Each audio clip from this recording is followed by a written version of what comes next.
ನಮಸ್ಕಾರ. ಇವತ್ತು ನಾವು ಆಮ್, ಚರ್ಚೆ ಮಾಡ್ತಿರೋ ವಿಷಯ ದೇವತಾಶಾಸ್ತ್ರದಲ್ಲೇ ತುಂಬಾನೇ ಆಳವಾದದ್ದು ಮತ್ತು ಸ್ವಲ್ಪ ಗೊಂದಲ ಅನ್ಸೋ ಟಾಪಿಕ್ ಅಂತಾನೆ ಹೇಳಬಹುದು. ಹೌದು.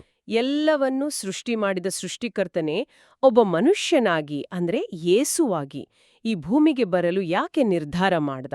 ಹ್ಮ್ ಈ ಚರ್ಚೆಗಾಗಿ ನಮ್ಮತ್ರ ಕೆಲವು ದೇವತಾಶಾಸ್ತ್ರೀಯ ಬರಹಗಳಿವೆ. ಇವು ಯೇಸುವಿನ ಪಾತ್ರ, ಶಿಲುಬೆಯ ಉದ್ದೇಶ ಮತ್ತು ದೇವರ ಜೊತೆ ಮನುಷ್ಯರ ಸಂಬಂಧದ ಬಗ್ಗೆ ಒಂದು ಒಂದು ವಿಭಿನ್ನವಾದ ಚಿತ್ರಣ ಕೊಡ್ತವೆ. ಖಂಡಿತ. ನಮ್ಮ ಇವತ್ತಿನ ಉದ್ದೇಶ ಏನು ಅಂದ್ರೆ ಈ ಮೂಲಗಳು ಹೇಳುವ ಕಲ್ಪನೆಗಳನ್ನು ಸ್ವಲ್ಪ ಬಿಡಿಸಿ ಅರ್ಥ ಮಾಡ್ಕೊಳ್ಳೋದು. ಸೃಷ್ಟಿಕರ್ತ ಯಾಕೆ ತಾನೇ ಒಂದು ಸೃಷ್ಟಿಯಾಗಬೇಕು? ಶಿಲುಬೆ ಅನ್ನೋದು ಬರೀ ಒಂದು ಹಳೆ ಕಾಲದ ಘಟನೆನಾ? ಅಥವಾ ಅದರ ಹಿಂದೆ ಬೇರೆ ಆಳವಾದ ಅರ್ಥಗಳಿವೆಯಾ? ಎಕ್ಸಾಕ್ಟ್ಲಿ, ಅದನ್ನೇ ಇವತ್ ನೋಡೋಣ. ಸರಿ, ಈ ಚರ್ಚೆಯನ್ನು ಶುರು ಮಾಡೋಕ್ಕೂ ಮುಂಚೆ ಇದರ ಕೇಂದ್ರದಲ್ಲಿರುವ ಒಂದು ವಿರೋಧಾಭಾಸವನ್ನ ನಾವೆಲ್ಲರೂ ಅರ್ಥ ಮಾಡ್ಕೊಳ್ಬೇಕು. ಓಕೆ. ಈ ಮೂಲಗಳ ಪ್ರಕಾರ ಕಾಲ ಮತ್ತು ಸ್ಥಳ ಅಂದ್ರೆ ಇಡೀ ಸ್ಪೇಸ್ ಟೈಮ್ನ ಒಡೆಯನಾದ ಸೃಷ್ಟಿಕರ್ತ ತನ್ನೆಲ್ಲ ಅಧಿಕಾರವನ್ನ ಬಿಟ್ಕೊಟ್ಟು ತಾನೇ ಒಂದು ಸೃಷ್ಟಿಯಾಗಿ ಹುಟ್ಟಿ ಆ ಅಧಿಕಾರವನ್ನ ಮತ್ತೆ ಉತ್ತರಾಧಿಕಾರವಾಗಿ ಪಡಿತಾನೆ. ಅಂದ್ರೆ ತನಗಿದ್ದಿದ್ದನ್ನೇ ಮತ್ತೆ ಗಳಿಸ್ಕೊಳ್ತಾನೆ. ಈ ಒಂದು ವಿಚಿತ್ರವಾದ ಕಲ್ಪನೆಯೇ ನಮ್ಮ ಇಡೀ ಚರ್ಚೆಯ ಅಡಿಪಾಯ. ಒಂದ್ ನಿಮಿಷ, ಇದು ಕೇಳೋಕೆ ತುಂಬಾನೇ ವಿಚಿತ್ರವಾಗಿದೆ. ತನ್ನ ಹತ್ರನೇ ಇರೋ ಅಧಿಕಾರವನ್ನ ಬಿಟ್ಟುಕೊಟ್ಟು ಅದನ್ನೇ ವಾಪಸ್ ಪಡ್ಕೊಳ್ಳೋದು ಅಂದ್ರೆ ಏನರ್ಥ? ಒಬ್ಬ ಕೋಟ್ಯಾಧಿಪತಿ ತನ್ನ ಎಲ್ಲಾ ಆಸ್ತಿಯನ್ನ ದಾನ ಮಾಡಿ ಮತ್ತೆ ಬೀದಿಯಿಂದ ದುಡಿದು ಅದೇ ಆಸ್ತಿಯನ್ನ ಸಂಪಾದನೆ ಮಾಡಿದ ಹಾಗೇನಾ? ಯಾಕೆ ಈ ರೀತಿ ಮಾಡ್ಬೇಕು? ಹೌದು, ನಿಮ್ಮ ಹೋಲಿಕೆ ಭಾಗಶಃ ಸರಿ. ಆದರೆ ಅದರ ಹಿಂದಿನ ಉದ್ದೇಶ ಇನ್ನೂ ಆಳವಾದದ್ದು. ಓಕೆ. ಇದೊಂದು ಉದ್ದೇಶಪೂರ್ವಕವಾದ ದೈವಿಕ ಯೋಜನೆ. ಬರೀ ಅಧಿಕಾರವನ್ನ ಕಳೆದುಕೊಂಡು ಪಡೆಯುವುದಲ್ಲ, ಬದಲಾಗಿ ಆ ಪಡೆಯುವ ಪ್ರಕ್ರಿಯೆಯ ಮೂಲಕ ಹೊಸದೊಂದನ್ನು ಸ್ಥಾಪಿಸುವುದು. ಸರಿ, ಈ ಬಗ್ಗೆ ನಾವು ಮುಂದೆ ಮಾತಾಡೋಣ. ಹೌದು, ಆದರೆ ಮೊದಲು ದೈವತ್ವದ ಎರಡನೇ ವ್ಯಕ್ತಿಯನ್ನೋ ಪದದ ಬಗ್ಗೆ ಸ್ಪಷ್ಟತೆ ಬೇಕು. ಹೌದು, ನೀವು ಅದನ್ನ ಹೇಳ್ದಾಗ ನನಗೂ ಆ ಪ್ರಶ್ನೆ ಬಂತು. ದೈವತ್ವದ ಎರಡನೇ ವ್ಯಕ್ತಿ ಅಂದಾಗ ಇದರ ಸರಳ ಅರ್ಥವೇನು? ದೇವರಲ್ಲಿ ಬೇರೆ ಬೇರೆ ವ್ಯಕ್ತಿಗಳಿದ್ದಾರೆಯಾ? ಕೇಳುಗರಿಗೆ ಇದು ಸ್ವಲ್ಪ ಗೊಂದಲ ಎನಿಸಬಹುದು. ಖಂಡಿತ. ಈ ಮೂಲಗಳ ದೃಷ್ಟಿಕೋನದಲ್ಲಿ ದೇವರು ಒಬ್ಬನೇ, ಆದರೆ ಆತನ ಅಸ್ತಿತ್ವ ಮೂರು ವ್ಯಕ್ತಿಗಳಲ್ಲಿ ವ್ಯಕ್ತವಾಗುತ್ತದೆ. ತಂದೆ, ಮಗ ಅಂದ್ರೆ ಈ ಎರಡನೇ ವ್ಯಕ್ತಿ, ಮತ್ತು ಪವಿತ್ರಾತ್ಮ. ಇದನ್ನ ತ್ರಿಮೂರ್ತಿ ತತ್ವಕ್ಕೆ ಹೋಲಿಸಬಾರದು. ಯಾಕೆ ಅಂದ್ರೆ ಇಲ್ಲಿ ಮೂರೂ ಬೇರೆ ಬೇರೆ ದೇವರುಗಳಲ್ಲ.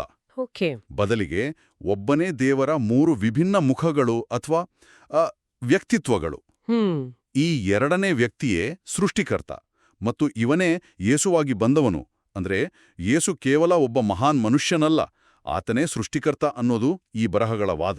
ಓಕೆ, ಇದು ಸ್ವಲ್ಪ ಸ್ಪಷ್ಟವಾಯಿತು. ಹಾಗಾದ್ರೆ ಸೃಷ್ಟಿಕರ್ತನೇ ಮನುಷ್ಯನಾಗಿ ಬಂದು ತನ್ನ ಅಧಿಕಾರವನ್ನ ಉತ್ತರಾಧಿಕಾರವಾಗಿ ಪಡಿತಾನೆ ಅಂದ್ರಲ್ಲ, ಆ ಪ್ರಕ್ರಿಯೆ ಅದು ಹೇಗಿರುತ್ತೆ? ಈ ಮೂಲಗಳು ಹೇಳುವ ಹಾಗೆ ಆತನು ತನ್ನನ್ನು ತಾನು ಸಂಪೂರ್ಣವಾಗಿ ಖಾಲಿ ಮಾಡಿಕೊಳ್ಳುತ್ತಾನೆ. ಖಾಲಿ ಮಾಡ್ಕೊಳ್ತಾನೆ? ಹೌದು. ಅಂದ್ರೆ ತನ್ನ ದೈವಿಕ ಶಕ್ತಿ ಮತ್ತು ಮಹಿಮೆಯನ್ನು ಬದಿಗಿಟ್ಟು ಒಬ್ಬ ಸಾಮಾನ್ಯ ಮನುಷ್ಯನಾಗಿ ಹುಟ್ಟುತ್ತಾನೆ. ಸರಿ. ನಂತರ ಶಿಲುಬೆಯ ಮೇಲಿನ ಆತನ ವಿಧೇಯತೆ ಮತ್ತು ತ್ಯಾಗದ ಮೂಲಕ ತಂದೆಯಾದ ದೇವರು ಆತನಿಗೆ ಎಲ್ಲಾ ಹೆಸರುಗಳಿಗಿಂತ ಶ್ರೇಷ್ಠವಾದ ಹೆಸರನ್ನು ಮತ್ತು ಇಡೀ ಸೃಷ್ಟಿಯ ಮೇಲೆ ಸಂಪೂರ್ಣ ಅಧಿಕಾರವನ್ನು ಒಂದು ಬಹುಮಾನದ ಹಾಗೆ ಕೊಡ್ತಾನೆ. ಹೀಗೆ ಹುಟ್ಟಿನಿಂದಲೇ ಹೊಂದಿದ್ದ ಅಧಿಕಾರವನ್ನು ತನ್ನ ಅರ್ಹತೆಯಿಂದ ಅಂದ್ರೆ ವಿಧೇಯತೆಯಿಂದ ಮತ್ತೆ ಗಳಿಸ್ಕೊಳ್ತಾನೆ. ಹಾಗಾದ್ರೆ ಮೆಸ್ಸಿಯನಾಗಿ ಆತನ ಪಾತ್ರವೇನು? ಕೇವಲ ಅಧಿಕಾರ ಗಳಿಸೋದು ಮಾತ್ರನಾ? ಇಲ್ಲ, ಅಧಿಕಾರ ಗಳಿಸೋದು ಅಂತಿಮ ಫಲಿತಾಂಶ ಅಷ್ಟೇ. ಆ ಪಾತ್ರಕ್ಕೆ ಮೂರು ಮುಖ್ಯ ಆಯಾಮಗಳಿವೆ. 3 ಆಯಾಮಗಳು? ಹೌದು. ಮೊದಲನೇದು ಪ್ರವಾದಿ, ಪ್ರಾಫೆಟ್. ಒಬ್ಬ ಪ್ರವಾದಿಯಾಗಿ ಆತನು ಸರಿ ತಪ್ಪು ಯಾವುದು, ಪಾಪ ಅಂದ್ರೆ ಏನು ಅನ್ನೋದನ್ನ ಸ್ಪಷ್ಟವಾಗಿ ಜಗತ್ತಿಗೆ ತೋರಿಸ್ತಾನೆ. ಕೇವಲ ನಿಯಮಗಳನ್ನ ಹೇಳೋದಲ್ಲ, ಅವುಗಳ ಹಿಂದಿನ ಮೂಲ ಉದ್ದೇಶವನ್ನು ಬಹಿರಂಗಪಡಿಸ್ತಾನೆ. ಸರಿ. ಹಾಗಾದ್ರೆ ಎರಡನೇ ಪಾತ್ರ? ಎರಡನೆಯದು ಯಾಜಕ, ಪ್ರೀಸ್ಟ್. ಯಾರು ತಮ್ಮ ತಪ್ಪುಗಳ ಬಗ್ಗೆ ಪಶ್ಚಾತ್ತಾಪ ಪಡುತ್ತಾರೋ ಅವರ ಪಾಪಗಳಿಗೆ ಪ್ರಾಯಶ್ಚಿತ್ತವನ್ನು ಒದಗಿಸುವನಾಗಿ ಆತ ಕಾರ್ಯನಿರ್ವಹಿಸ್ತಾನೆ. ಓಕೆ. ಹಳೇ ಕಾಲದಲ್ಲಿ ಪ್ರಾಣಿ ಬಲಿಗಳ ಮೂಲಕ ಪಾಪಕ್ಷಮೆ ಸಿಗುತ್ತಿತ್ತು ಅನ್ನೋ ನಂಬಿಕೆ ಇತ್ತಲ್ವಾ? ಹೌದು. ಆದ್ರೆ ಇಲ್ಲಿ ಯೇಸುವೆ ಆ ಬಲಿಯಾಗಿ ತನ್ನ ಮೂಲಕ ಕ್ಷಮೆಯ ದಾರಿಯನ್ನು ತೆರೆಯುತ್ತಾನೆ ಅನ್ನೋದು ಈ ಮೂಲಗಳ ನಂಬಿಕೆ. ಮತ್ತು ಮೂರನೆಯದು ರಾಜನ ಪಾತ್ರ ಅಲ್ವಾ? ಹೌದು, ಮೂರನೆಯದು ರಾಜ, ಕಿಂಗ್. ಇದು ಸ್ವಲ್ಪ ಕಠಿಣವಾದ ಪಾತ್ರ. ಯಾಕೆ? ಯಾಕೆಂದ್ರೆ ಯಾರು ಪಶ್ಚಾತ್ತಾಪ ಪಡದೆ ತಮ್ಮ ಪಾಪದಲ್ಲಿಯೇ ಮುಂದುವರಿಯಲು ನಿರ್ಧರಿಸುತ್ತಾರೋ ಅವರನ್ನು ಅಂತಿಮವಾಗಿ ನ್ಯಾಯ ತೀರ್ಪು ಮಾಡುವ ಅಧಿಕಾರವನ್ನು ಆತ ಹೊಂದಿರುತ್ತಾನೆ. ಓ ಸರಿ. ಹೀಗೆ ಪ್ರವಾದಿಯಾಗಿ ದಾರಿ ತೋರಿಸುತ್ತಾನೆ, ಯಾಜಕನಾಗಿ ಕ್ಷಮೆ ನೀಡುತ್ತಾನೆ ಮತ್ತು ರಾಜನಾಗಿ ನ್ಯಾಯವನ್ನು ಸ್ಥಾಪಿಸುತ್ತಾನೆ. ಈ 3 ಪಾತ್ರಗಳು ಸೇರಿ ಮೆಸ್ಸಿಯನ ಸಂಪೂರ್ಣ ಚಿತ್ರಣವನ್ನು ಕೊಡುತ್ತವೆ. ಪ್ರವಾದಿ, ಯಾಜಕ ಮತ್ತು ರಾಜ. ಇದು ಮೆಸ್ಸಿಯಾನ ಪಾತ್ರಕ್ಕೆ ಒಂದು ಸ್ಪಷ್ಟವಾದ ಚೌಕಟ್ಟನ್ನು ಕೊಡುತ್ತೆ. ನೀವು ಹೇಳಿದ ಹಾಗೆ ಯೇಸು ಪ್ರವಾದಿ, ಯಾಜಕ ಮತ್ತು ರಾಜನಾದ್ರೆ ಈ 3 ಪಾತ್ರಗಳು ಶಿಲುಬೆಯ ಮೇಲೆ ಹೇಗೆ ಒಂದಾದ್ವು?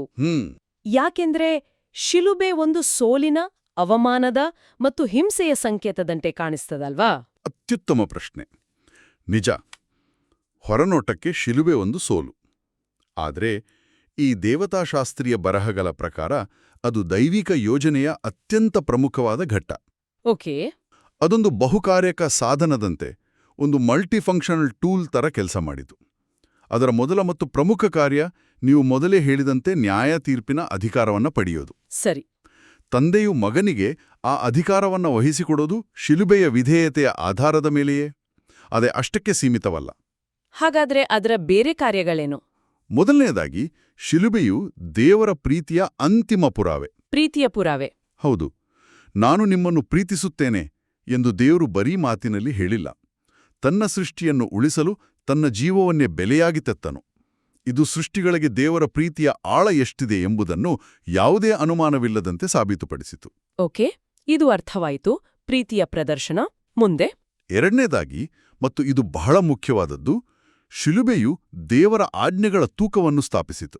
ಆಜ್ಞೆಗಳ ತೂಕ ಅಂದ್ರೆ? ಪಾಪದ ಪರಿಣಾಮ ಎಷ್ಟು ಗಂಭೀರ ಅನ್ನೋದನ್ನ ತೋರಿಸ್ತು.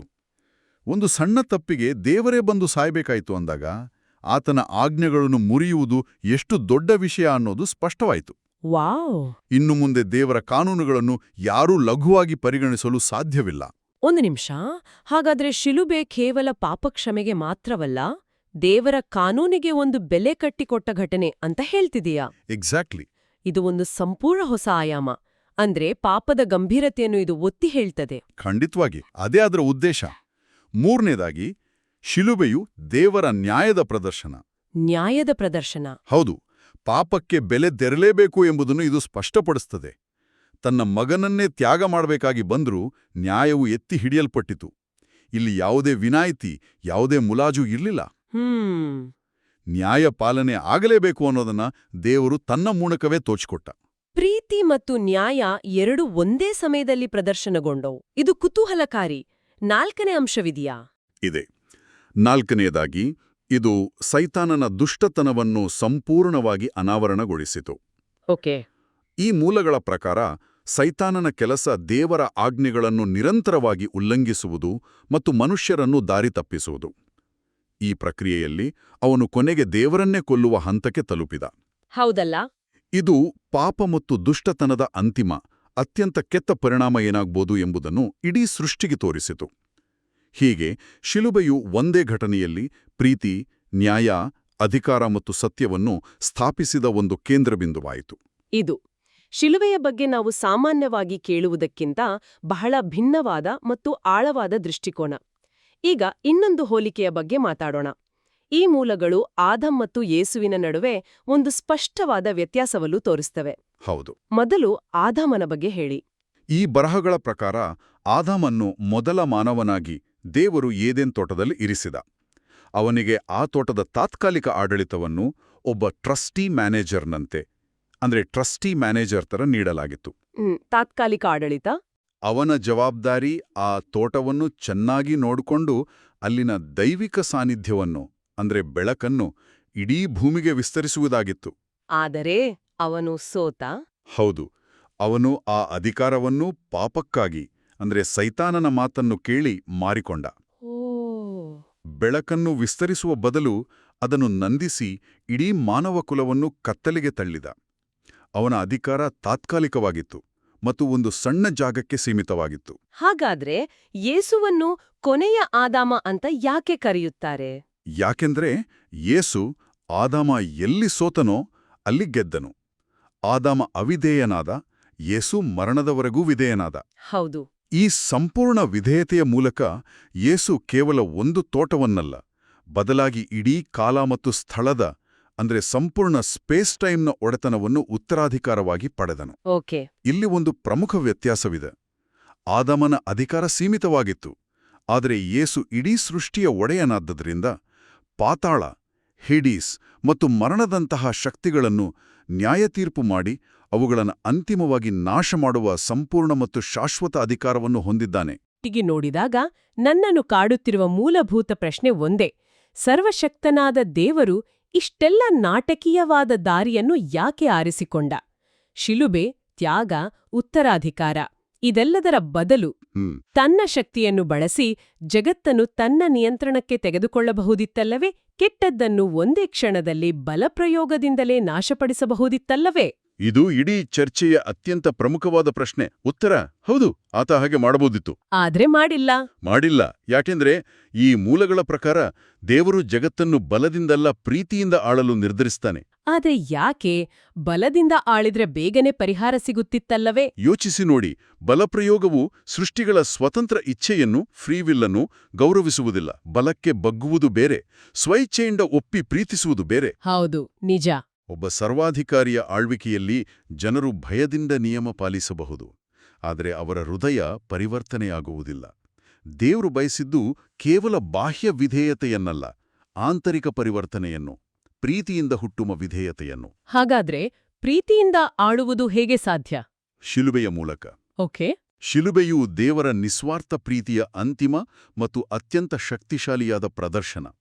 ಈ ಪ್ರೀತಿಯನ್ನು ಕಂಡಾಗ ಸೃಷ್ಟಿಗಳು ಭಯದಿಂದಲ್ಲ, ಬದಲಾಗಿ ಕೃತಜ್ಞತೆ ಮತ್ತು ಪ್ರೀತಿಯಿಂದ ದೇವರನ್ನು ಹಿಂಬಾಲಿಸಲು ಮತ್ತು ಆತನ ಆಜ್ಞೆಗಳನ್ನು ಸ್ವಇಚ್ಛೆಯಿಂದ ಪಾಲಿಸಲು ಪ್ರಾರಂಭಿಸುತ್ತವೆ.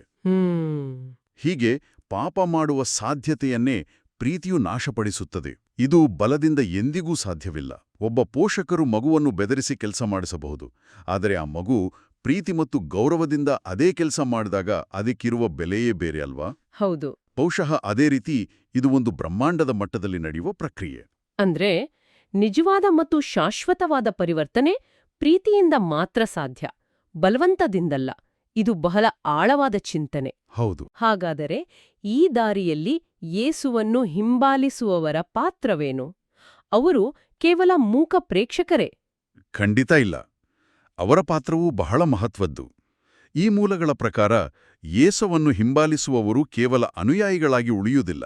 ಮತ್ತೆ ಅವರು ಕೂಡ ತಮ್ಮದೇ ಆದ ಸಿಂಹಾಸನಗಳನ್ನು ಮತ್ತು ನ್ಯಾಯ ತೀರ್ಪಿನ ಅಧಿಕಾರವನ್ನು ಉತ್ತರಾಧಿಕಾರವಾಗಿ ಪಡೆಯುತ್ತಾರೆ ಎಂದು ಹೇಳಲಾಗಿದೆ. ಒಂದು ನಿಮಿಷ, ಇದು ಸ್ವಲ್ಪ ಅಪಾಯಕಾರಿ ಅನಿಸುವುದಲ್ವೇ? ಮನುಷ್ಯರಿಗೆ ಅಧಿಕಾರ ಸಿಕ್ಕಾಗ ಇತಿಹಾಸದಲ್ಲಿ ಸಾಕಷ್ಟು ಕೆಟ್ಟದು ನಡೆದಿದೆ. ಹೌದು. ಇದೇ ಅಧಿಕಾರದ ಹೆಸರಿನಲ್ಲಿ ಯುದ್ಧಗಳು, ದೌರ್ಜನ್ಯಗಳು ಆಗಿವೆ. ಈ ಮೂಲಗಳು ಆ ಅಪಾಯದ ಬಗ್ಗೆ ಏನಾದ್ರೂ ಹೇಳ್ತವೆಯಾ? ನೀವು ಹೇಳಿದ್ದು ನಿಜ. ಆದರೆ ಇಲ್ಲಿನ ಅಧಿಕಾರ ಲೌಕಿಕ ಅಧಿಕಾರದಂತಲ್ಲ. ಯಾರು ಯೇಸುವಿನ ತ್ಯಾಗದ ಮಾರ್ಗವನ್ನು ಅನುಸರಿಸುತ್ತಾರೋ ಅವರಿಗೆ ಈ ಅಧಿಕಾರ ಸಿಗುತ್ತದೆ. ಓಕೆ. ಅಂದ್ರೆ ಅಧಿಕಾರವನ್ನು ದಬ್ಬಾಳಿಕೆ ಮಾಡುವ ಬದಲು ಸೇವೆ ಮಾಡುವ ಮನಸ್ಥಿತಿ ಇರುವವರಿಗೆ ಮಾತ್ರ. ಇದಕ್ಕಿಂತ ಮುಖ್ಯವಾಗಿ ಅವರ ದೇಹವೇ ದೇವಾಲಯವಾಗುತ್ತದೆ. ದೇಹವೇ ದೇವಾಲಯ ಅಂದ್ರೆ ಹೌದು, ಯಾಕೆಂದರೆ ಪವಿತ್ರಾತ್ಮವು ಅವರಲ್ಲಿ ವಾಸಿಸುತ್ತದೆ ಎನ್ನುವುದು ನಂಬಿಕೆ. ಇಲ್ಲಿನ ತತ್ವ ಸರಳ: ದೇವರು ಇರುವ ಸ್ಥಳವೇ ದೇವಾಲಯ, ಕೇವಲ ಕಲ್ಲು ಮಣ್ಣಿನ ಕಟ್ಟಡವಲ್ಲ. ವಾವ್! ಹೀಗೆ ಪ್ರತಿಯೊಬ್ಬ ಅನುಯಾಯಿಯೂ ದೇವರ ಸಾನ್ನಿಧ್ಯವನ್ನು ಹೊತ್ತು ನಡೆಯುವ ಜೀವಂತ ದೇವಾಲಯವಾಗುತ್ತಾನೆ. ಅವರ ಕೆಲಸ ಆದಾಮನಿಗೆ ಕೊಟ್ಟಂತೆ ಈ ಜಗತ್ತಿನಲ್ಲಿ ದೇವರ ಬೆಳಕನ್ನು ವಿಸ್ತರಿಸುವುದು. ಆದರೆ ಈ ಬಾರಿ ಸೋಲುವುದಿಲ್ಲ ಅಲ್ವಾ? ಹೌದು. ಈ ಬಾರಿ ದೇವರ ಆತ್ಮವೇ ಅವರ ಜೊತೆಗಿರುವುದರಿಂದ ಅವರು ಸೋಲುವುದಿಲ್ಲ. ಅದ್ಭುತ! ಹಾಗಾದ್ರೆ ಇಂದಿನ ನಮ್ಮ ಚರ್ಚೆಯನ್ನು ಒಮ್ಮೆ ಒಟ್ಟಾರೆಯಾಗಿ ನೋಡೋಣ. ನಾವು ಶುರು ಮಾಡಿದ್ದು ಒಂದು ವಿಚಿತ್ರವಾದ ಕಲ್ಪನೆಯಿಂದ. ಸೃಷ್ಟಿಕರ್ತನೆ ತನ್ನ ಅಧಿಕಾರವನ್ನು ಬಿಟ್ಟು ಮನುಷ್ಯನಾಗಿ ಬನ್ನು ಅದನ್ನು ಮತ್ತೆ ಗಳಿಸಿಕೊಳ್ಳುತ್ತಾನೆ. ಯಾಕೆಂದ್ರೆ ಆತ ಜಗತ್ತನ್ನು ಬಲದಿಂದಲ್ಲ, ಪ್ರೀತಿಯಿಂದ ಆಳಲು ಬಯಸಿದ. ಈ ಪ್ರಕ್ರಿಯೆಯಲ್ಲಿ ಶಿಲುಬೆಯು ಒಂದು ಕೇಂದ್ರ ಬಿಂದುವಾಯಿತು. ಅದು ಕೇವಲ ಒಂದು ಮರಣದ ಘಟನೆಯಾಗಿರದೆ ದೇವರ ಪ್ರೀತಿ, ನ್ಯಾಯ ಮತ್ತು ಆತನ ಆಜ್ಞೆಗಳ ಗಂಭೀರತೆಯನ್ನು ಒಂದೇ ಸಮಯದಲ್ಲಿ ಸ್ಥಾಪಿಸಿತು. ಹೌದು. ಆದಾಮ ಸೋತ ಜಾಗದಲ್ಲಿ ಕೊನೆಯ ಆದಾಮನಾದ ಯೇಸು ಗೆದ್ದು ಇಡೀ ಸೃಷ್ಟಿಯ ಮೇಲೆ ಅಧಿಕಾರವನ್ನು ಪಡೆದನು. ಮತ್ತು ಆತನನ್ನು ಹಿಂಬಾಲಿಸುವವರು ಸಹ ಕೇವಲ ಅನುಯಾಯಿಗಳಾಗದೆ ದೇವರ ಸಾನ್ನಿಧ್ಯವನ್ನು ಹೊತ್ತ ಜೀವಂತ ದೇವಾಲಯಗಳಾಗುತ್ತಾರೆ. ಹೌದು ಇದು ನಾವು ಚರ್ಚಿಸಿನ ಪ್ರಮುಖ ಅಂಶಗಳು. ಹೌದು, ನೀವು ಎಲ್ಲವನ್ನೂ ಚೆನ್ನಾಗಿ ಸಂಕ್ಷಿಪ್ತಗೊಳಿಸಿದ್ದೀರಿ. ಈ ಚರ್ಚೆಯನ್ನು ಮುಗಿಸುವ ಮೊದಲು ಕೇಳುಗರಿಗೆ ಒಂದು ಅಂತಿಮ ಚಿಂತನೆಯನ್ನು ನೀಡಲು ಬಯಸುತ್ತೇನೆ. ಖಂಡಿತ. ಈ ಮೂಲಗಳ ಪ್ರಕಾರ ಸೃಷ್ಟಿಯನ್ನು ಅದರ ಪರಿಪೂರ್ಣತೆಗೆ ಕೊಂಡೊಯ್ಯುವ ಮಾರ್ಗವು ಸಂಪೂರ್ಣ ಶಕ್ತಿಯ ಬಳಕೆಯಿಂದಲ್ಲ, ಬದಲಿಗೆ ಸಂಪೂರ್ಣ ತ್ಯಾಗದಿಂದ ಬರುತ್ತದೆ. ಅಧಿಕಾರವನ್ನು ಹಿಡಿದಿಟ್ಟುಕೊಳ್ಳುವುದರಿಂದಲ್ಲ, ಅದನ್ನು ಬಿಟ್ಟುಕೊಡುವುದರಿಂದ ಬರುತ್ತದೆ. ಹಾಗಾದರೆ ನಿಜವಾದ ಅಧಿಕಾರ ಮತ್ತು ಶಕ್ತಿಯ ಸ್ವರೂಪದ ಬಗ್ಗೆ ನಮ್ಮ ಇಂದಿನ ಗ್ರಹಿಕೆಗಳನ್ನು ಇದು ಹೇಗೆ ಪ್ರಶ್ನಿಸುತ್ತದೆ? ಬಹಳ ಮುಖ್ಯವಾದ ಪ್ರಶ್ನೆ. ಅಧಿಕಾರ ಅಂದ್ರೆ ಇನ್ನೊಬ್ಬರ ಮೇಲೆ ನಿಯಂತ್ರಣ ಸಾಧಿಸುವುದೇ ಅಥವಾ ಇನ್ನೊಬ್ಬರಿಗಾಗಿ ಸೇವೆ ಮಾಡುವುದೇ? ಈ ಪ್ರಶ್ನೆಯೊಂದಿಗೆ ಇಂದಿನ ಚರ್ಚೆಯನ್ನು ಇಲ್ಲಿಗೆ ಮುಕ್ತಾಯಗೊಳಿಸೋಣ.